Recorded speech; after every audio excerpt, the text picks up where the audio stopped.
Shocking acts of terrorism, soaring crime rates, and increasing incidences of violence are propounded by film, media, and government reports alike, create strong public sympathy and support for harsh tactics and surveillance techniques, until individuals are monitored to a level more befitting a totalitarian state. Public opinion will once again be manipulated to give the Masons justification for their actions and make their goals easier. The means of monitoring the masses and storing all personal information on individuals in society on a massive mega database are already underway. Rapid movements are taking place towards storing personal information on individuals on plastic, such as banking details, driving license information, and national insurance details. Currently, these details are stored on separate cards, but plans are well underway to merge all the information onto one identity card.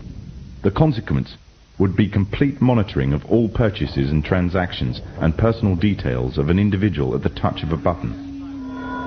In 1992, the Vice-Chancellor of the British Supreme Court, Nicholas Brown Wilkinson, told the High Court that if the information obtained by the police, the Inland Revenue, the social services, the health service and other agencies were to be gathered together in one file, the freedom of the individual would be greatly at risk.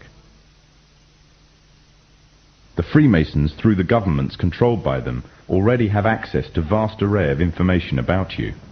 They can already find out who you talk to on the phone, where you work, where you shop, what you eat, what you wear, how much you are worth, what you earn, and the list goes on and on.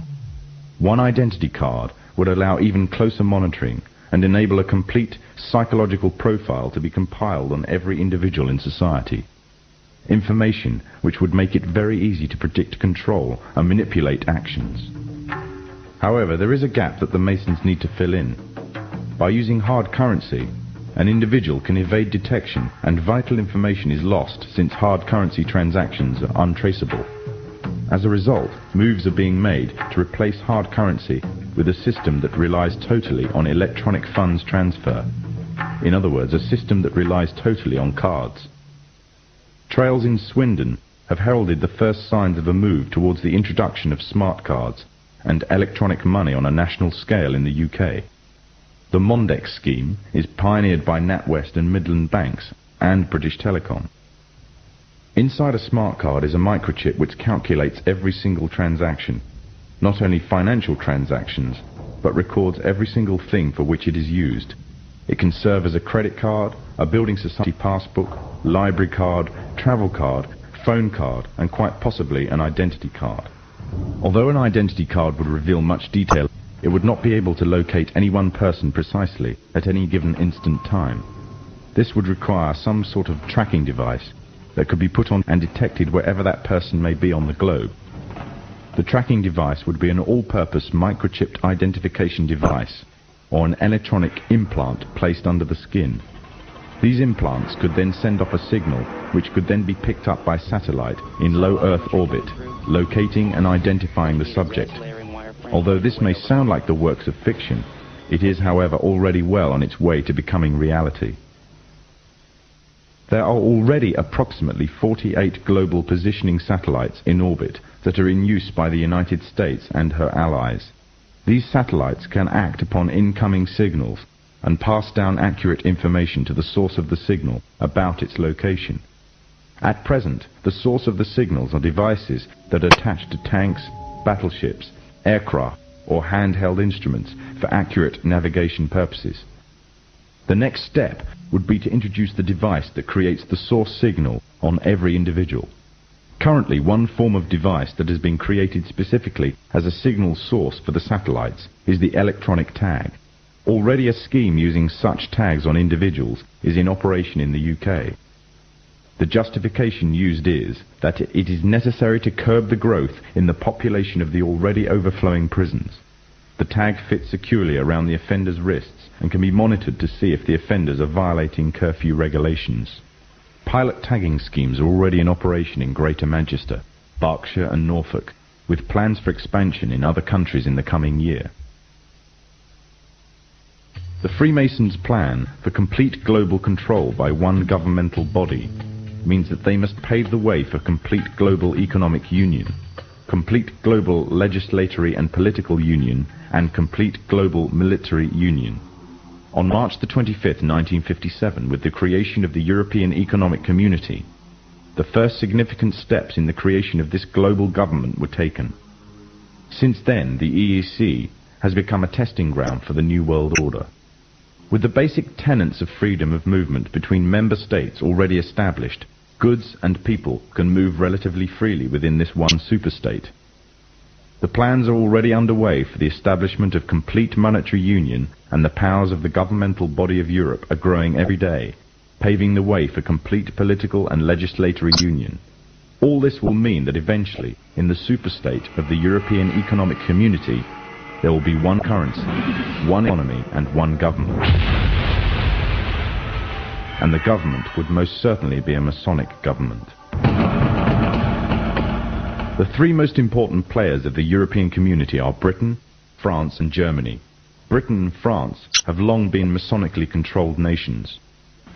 During World War II, Germany was completely annexed by Britain and France, along with the United States, another Masonic nation, and the Soviet Union. The sectors of Germany controlled by the former three countries, the Masonic nations, formed a separate political identity called West Germany. And with the downfall of the Berlin Wall, West Germany has now taken over the former East Germany. Europe is not alone in its efforts to achieve superstate status. America and Mexico are currently the only two members of NAFTA, the North American Free Trade Agreement. However, the nations of the South are increasingly being pursued to join. With Masonic superstates in both Europe and America firmly established, global union would be a logical and easy progression. However, there is another problem that the Masons need to contend with if they are to be the masters of this global union. By the 1970s, it was becoming increasingly clear that the population of Europe and white America was rapidly declining. Unless something was done, the expanding size of the population of third world nations would pose a serious threat to national security of Masonically controlled countries.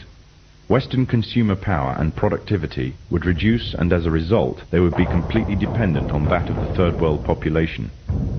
Somehow the gap between Western population and third world population had to be a bridge to restore Western supremacy, or more precisely, Masonic supremacy, at a global scale. In the 1970s, President Jimmy Carter commissioned the Global 2000 report. The findings of the report blamed virtually all of the world problems on the population growth of non-white people. The report went on as far as recommending the elimination of at least 2 billion people in third world nations off the face of the earth by the year 2000 in order to restore Western supremacy. Interestingly enough, also in the 70s, the AIDS epidemic broke out, claiming huge amounts of life in third world nations, as well as amongst the growing black and Hispanic population of America. It was said that the virus originated from green monkeys in Africa and was later passed on to the local population through either acts of bestiality or through consuming them as food. From there on, AIDS spread like wildfire across the African continent and later on to the rest of the world, claiming millions of lives. However, the story was just a smokescreen. On June 2nd, 1988, the Los Angeles Times published an article refuting the idea that the human AIDS virus originated from green monkeys. It uncovered evidence that the DNA composition of AIDS was totally inconsistent with that of green monkeys. In fact, it could be proven that the AIDS virus could not be found anywhere in nature and could only have ever survived in the human biological system. If the virus did not exist anywhere in nature, the question is raised as to where exactly the virus all of a sudden stemmed from. On July the 4th, 1984, the New Delhi newspaper in India called The Patriot published an article making the first detailed charges of AIDS as being a counter-biological warfare agent. An anonymous American anthropologist was quoted claiming that AIDS was genetically engineered at the U.S. Army's Biological Warfare Laboratory at Fort Detrick near Frederick, Maryland. Then on October the 30th, 1985, the Soviet journal Literaturnaya Gazeta repeated the charges made by the Indian newspaper, making it an international controversy.